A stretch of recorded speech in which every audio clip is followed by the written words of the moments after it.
Let's get started. Start with listening, and then learn new words and practice them in sentences. Ever come across the term chuffed or lit and wondered what they mean? Welcome to the captivating universe of English slang, a colorful tapestry woven with expressions that may seem mystifying at first, but are absolutely thrilling to decode. Slang, those informal, often playful words and phrases, are an integral part of any language. They add spice to our conversations, painting vivid pictures with words, and offer a peek into the culture and mindset of English-speaking folks from different corners of the world. Imagine being able to decipher phrases like arvo from Australia or loony from Canada. Intriguing, isn't it? As we journey through this linguistic landscape, we'll unlock the meanings of these unique slang terms, providing you with a richer, more nuanced understanding of English. So, buckle up as we delve into the world of English slang from around the globe. Imagine you're in London and your friend exclaims they're chuffed. What do they mean? Well, in the context of British slang, chuffed is a fascinating term. It's a word that encapsulates a sense of joy, satisfaction, or even pride.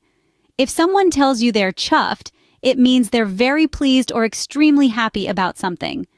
Now let's illustrate this with a bit of a dialogue. Imagine two friends, Alice and Bob. Alice has just finished a marathon, and Bob congratulates her. Alice might reply, "Thanks, Bob, I'm really chuffed I made it to the finish line." In this setting, Alice is expressing her delight and satisfaction at having completed the marathon. She's chuffed, she's thrilled, she's delighted. But chuffed isn't just limited to personal accomplishments. It can also be used to express satisfaction with something else.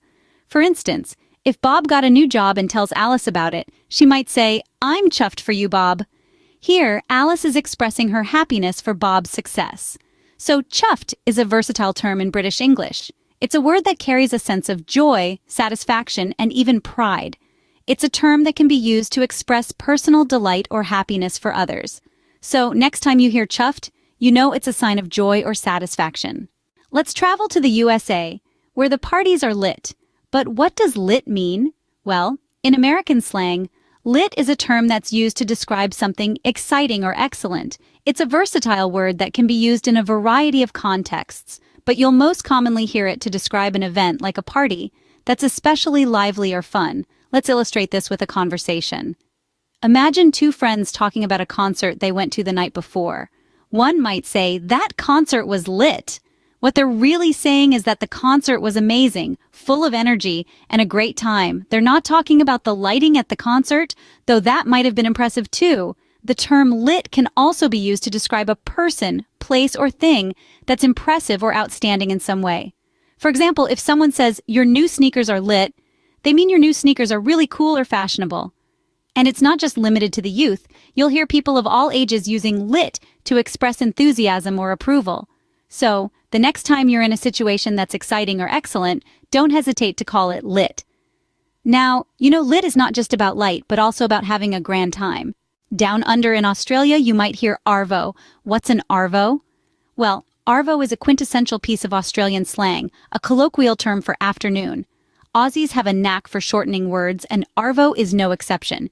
It's the kind of word you'd hear in casual conversation, perhaps at a backyard barbecue or a friendly get-together. Let's paint a picture with a short dialogue, shall we? Imagine two friends catching up.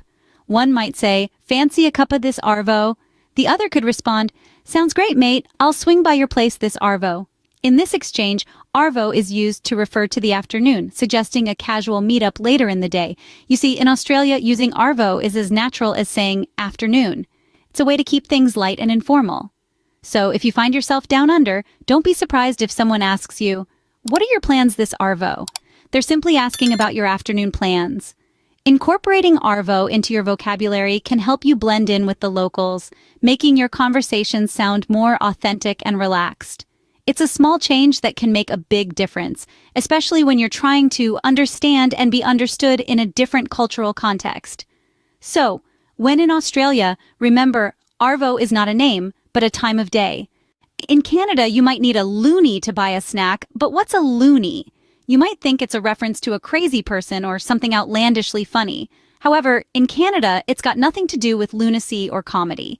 The term loony is Canadian slang, and it refers to the $1 coin. Yes, you heard it right. If you're in Canada and someone asks you for a loonie, they're not asking for a funny joke or a crazy story. They're asking for $1.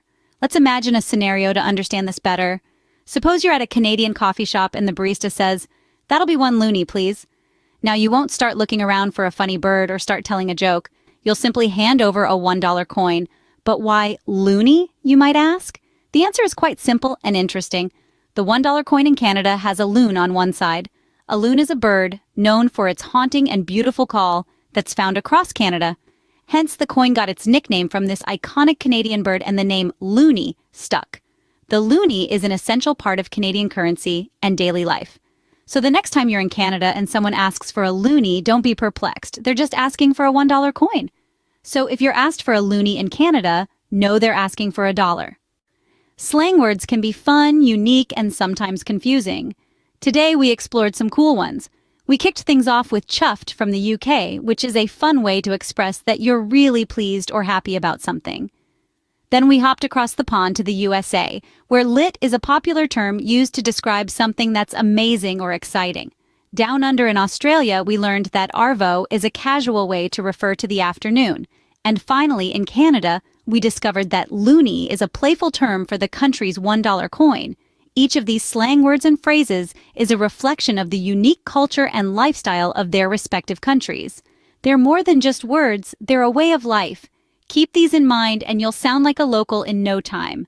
Until next time, keep exploring and keep learning. Let's learn new words and practice English at level A2. Mate, UK/Australia, a casual word for a friend. Example, in Australia, people often say, "How's it going, mate?" when greeting a friend.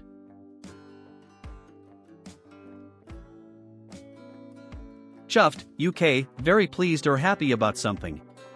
Example, after passing my test, I was absolutely chuffed.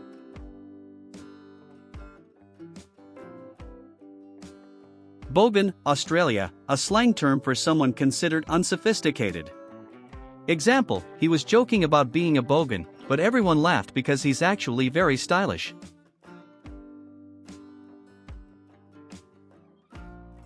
Cuppa, UK, a cup of tea. Example, in England, it's common to say, "Let's have a cuppa," when inviting someone for tea.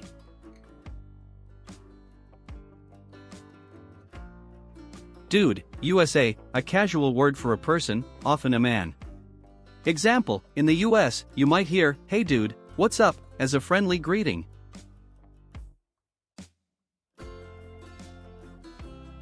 Bloke, UK, an informal word for a man.